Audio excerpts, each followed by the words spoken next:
ସର୍ବଭାରତୀୟ ମହିଳା football tournament ଦ୍ୱିତୀୟ ଦିନରେ ସୁନ୍ଦରଗଡ଼ 1-0 ଗୋଲରେ ବିଜୟୀ।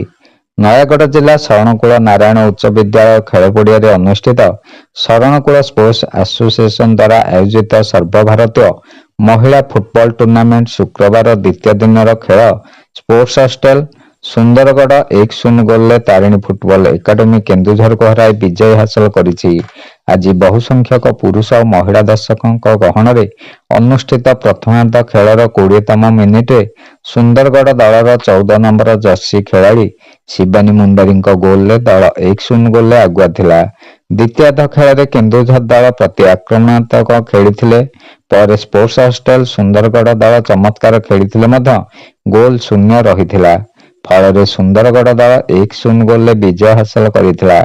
ଆଜିର କାର୍ଯ୍ୟକ୍ରମରେ ମୁଖ୍ୟ ଅତିଥି ଭାବେ ଖଣ୍ଡପଡ଼ା ବିଧାୟକ ଦୁଷ୍ମନ୍ତ କୁମାର ସ୍ୱାଇଁ, ସମ୍ମାନିତ ଅତିଥି ଭାବେ ଜିଲ୍ଲା ପରିଷଦ ଅଧ୍ୟକ୍ଷ ଇଞ୍ଜିନିୟର ଦେବାଶିଷ ପଟ୍ଟନାୟକ, ନୟାଗଡ଼ ଜିଲ୍ଲା ପରିଷଦ ମୁଖ୍ୟ ଉନ୍ନୟନ ଅଧିକାରୀ ତଥା ନିର୍ବାହୀ ଅଧିକାରୀ ଲଗ୍ନଜିତ ରାଉତ ଏବଂ ଶରଣକୂଳ ଥାନା ଅଧିକାରୀ ସୁଜିତ ଦାସଙ୍କ ସମେତ ଅନୁଷ୍ଠାନର କାର୍ଯ୍ୟକାରୀ ସଭାପତି ଜ୍ୟୋତିର୍ମୟ ମହାନ୍ତି, ସାଧାରଣ ସମ୍ପାଦକ ଭବାନୀ ଶଙ୍କର ମହାପାତ୍ର, ସହ ସମ୍ପାଦକ ଲିଙ୍ଗରାଜ ପାତ୍ର, କୋଷାଧ୍ୟକ୍ଷ ପ୍ରମୋଦ କୁମାର ପ୍ରଧାନ ଯୋଗଦେଇ ଖେଳାଳିମାନଙ୍କୁ ଉତ୍ସାହିତ କରିବା ସହ ସର୍ବଶ୍ରେଷ୍ଠ ଖେଳାଳି ଭାବେ ସୁନ୍ଦରଗଡ଼ ଦଳର ଖେଳାଳି ଶିବାନୀ ମୁଣ୍ଡାରୀଙ୍କୁ ଟ୍ରଫି ସହ 1000 ଟଙ୍କା ପ୍ରଦାନ କରିଥିଲେ।